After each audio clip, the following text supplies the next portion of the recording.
Altro giro, altra corsa. Ormai vi facciamo un video al giorno dove vi raccontiamo le novità, ma siamo in periodo pre-EICMA e quindi dobbiamo volare. Ci sono tante novità. Oggi parliamo di una molto succulenta perché il segmento delle Max Enduro è in grande fermento. Due esempi, da una parte la regina della categoria, la GS, che si è appena rinnovata da cima a fondo con l'arrivo della 1300, ve la raccontiamo qui in alto il link, e dall'altra, ve l'abbiamo parlato ieri, Ducati, che non sta con le mani in mano e sforna una novità dietro l'altra proprio a ripetizione, così tra cui la nuova Desert X Rally.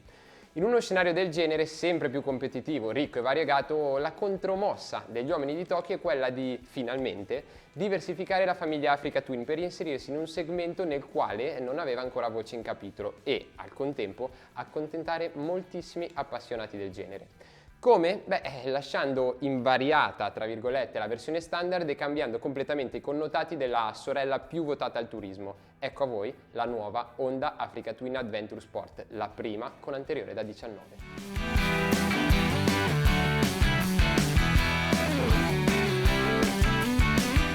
Da tempo una buona fetta degli estimatori della Max Enduro dell'ala dorata chiedevano a gran voce un'Africa Twin più stradale e accogliente per chi ama macinare chilometri sull'asfalto. La risposta di Honda è sempre stata l'Adventure Sport, più tecnologica e confortevole della versione standard, ma quella ruota con anteriore da 21 le ha sempre impedito in un certo senso, nonostante le sospensioni elettroniche, il serbatoio generoso e la cilindrata da maxi, di scontrarsi direttamente con le protagoniste del segmento. Ora, però, le cose sembrerebbero essere cambiate una volta per tutte e il nome Africa Twin è pronto a scrivere un nuovo capitolo nella sua gloriosa storia.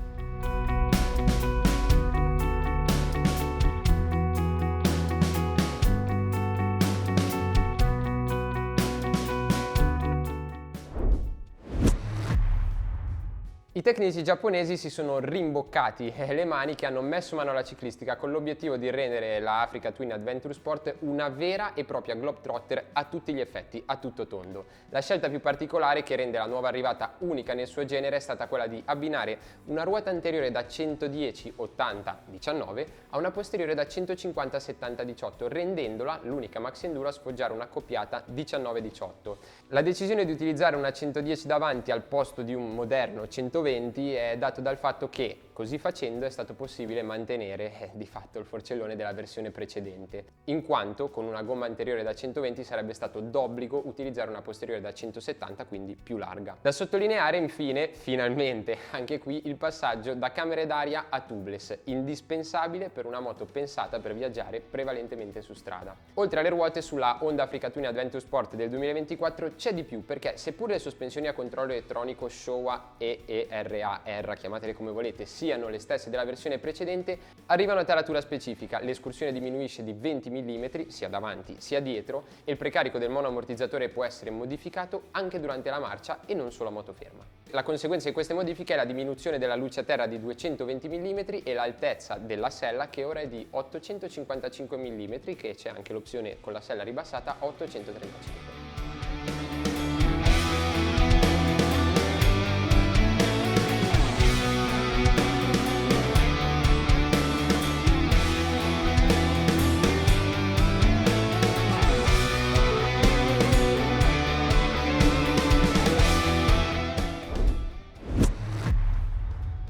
Il cuore della nuova arrivata resta il 2 in linea da 1084 cm3 con fasatura a 270 gradi, capace di erogare 102 cavalli.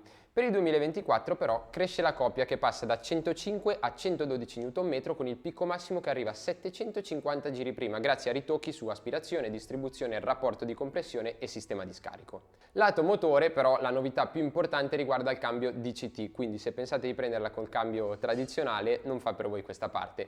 Ma quali sono le differenze? È il DCT Dual Clutch Transmission che, oltre a essere stato ricalibrato, vede l'arrivo di un nuovo sensore per le valvole e il circuito idraulico che apre le frizioni, il cui compito è quello di comunicare con la centralina per garantire maggiore fluidità nelle manovre a bassa velocità e limitare l'on-off.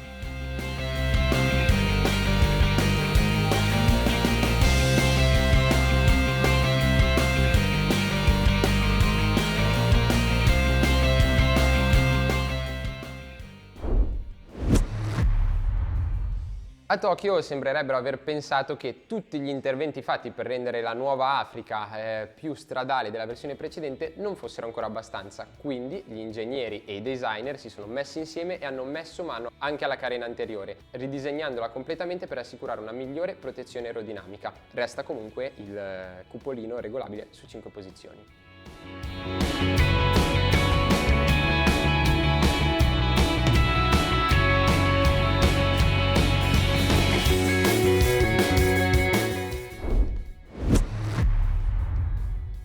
Come da tradizione, l'Africa Twin Adventure Sports sarà disponibile sia nella versione con cambio DCT sia nella versione con cambio tradizionale. Le colorazioni disponibili invece saranno due. Matte Ballistic Black Metallic, che non è uno scioglilingua ma indica semplicemente il colore nero opaco, e invece il tricolore classicissimo, quello della Honda.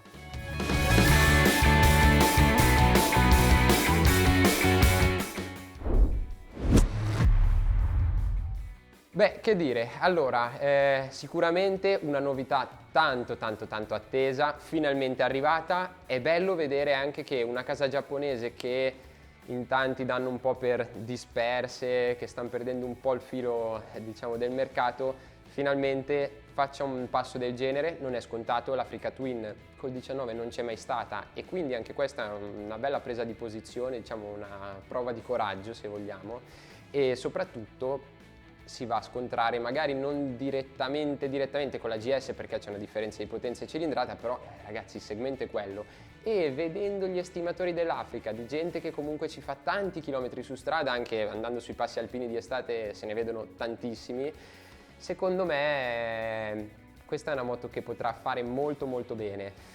Non ci fa proprio impazzire la scelta del 110 davanti. La moto comunque è identica, tra virgolette, a quella degli anni precedenti, non ha fatto questo gran cambiamento, il motore rimane quello, non è arrivata l'Africa Twin 1200 che in tanti si aspettavano, quindi ci sta anche che magari per il momento abbiano fatto questa scelta. Sicuramente un moderno 120 non ci sarebbe stato male, le avrebbe donato anche un po' di sportività in più, che conferma anche i 7 Nm in più di coppia, che non sono tantissimi, oddio, non sono pochi, però non sono neanche così tanti, ma il fatto che arrivino anche 750 giri prima fa presagire che la nuova Africa, modifiche che tra l'altro sono disponibili anche sulla versione standard, che resta con ruota da 21, fanno presagire che avrà un po' più di corpo sotto, un po' più di carattere, e questo sicuramente non dispiace. Però la 110 alla fine comunque è una gomma che è sempre stata usata, si sa che funzionerà e soprattutto ha permesso di contenere i costi anche di questa transizione, perché si è potuto salvare il forcellone della versione precedente. Non è mai semplice ridisegnare una moto da capo e ricordiamoci che pur avendo il 19 continuerà a essere fatta di fianco, realizzata di fianco all'Africa Twin Standard, perciò a livello di catena produttiva non è cambiato molto ed è capibile questa scelta. Ora, non ci sono indicazioni sulla data di arrivo, ma sappiamo che arriverà a breve, nei primi mesi del 2024 sicuramente.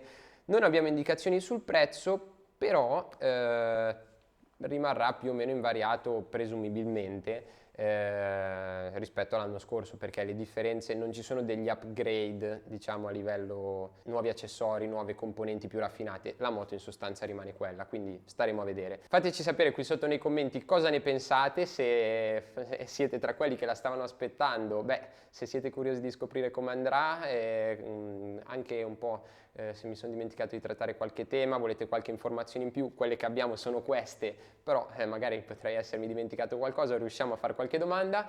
E poi iscrivetevi al nostro canale, che stiamo crescendo sempre di più, stiamo andando molto forte, ma vogliamo assolutamente arrivare ai 100.000 iscritti e quindi abbiamo bisogno di voi. Noi ci vediamo al prossimo video.